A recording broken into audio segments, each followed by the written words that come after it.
استناني نقول لك شنو هي مشكلتي انا مع الاعلام. خلينا نشوفوا فيتيير على علاقتك بالاعلام. ما تفهمش تيفير، قول تقرير وتلفزي، خلي الناس لا تفهم. يا اخي ماشي في بالك المواطنين في الاحياء يعرفوا تيفير، يحترموا اللغه العربيه ناس. بليتو مواقف سياسيه من الاعلام. بليتو اش معناها بليتو؟ كلمه بليتو تتقال شنو؟ اختي اختي في دوز ما تفهمش بليتو. سيد الرئيس اختك سي تعلمتها الكلمه تلمو نستعملوا فيها. لا تعرف بليتو، لا تعرف تيفير، لا تعرف سي. فرصه باش تتعلم. لا ما تتعلمش، انت تعلم لغه لغه التوانسه. تفضل. واضح. باش نشوفوا فيتيير على مواقف سياسيين تقرير من الاعلام. نشوفوا تقرير تلفزي.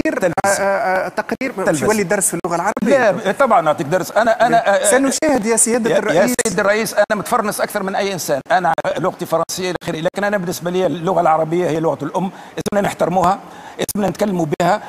في الدستور التونسي يقولوا اللغه العربيه هي لغه. يا اخي خلينا نحترم، ثم بلاد ما تحترمش لغتها. تصور انت في التلفزه الفرنسويه، سامحني، تتصور في التلفزه الفرنسويه يخليوا واحد يجي يتكلم باللغه السوقيه في فرانس كولتور ولا فرنسا، تصور في البي بي سي واحد يخليه يتكلم. علاش نقول لك هالكلام هذا؟ لاني قاعد نسمع، ما عادش نسمع الراديوات من كثره الكلام هذا.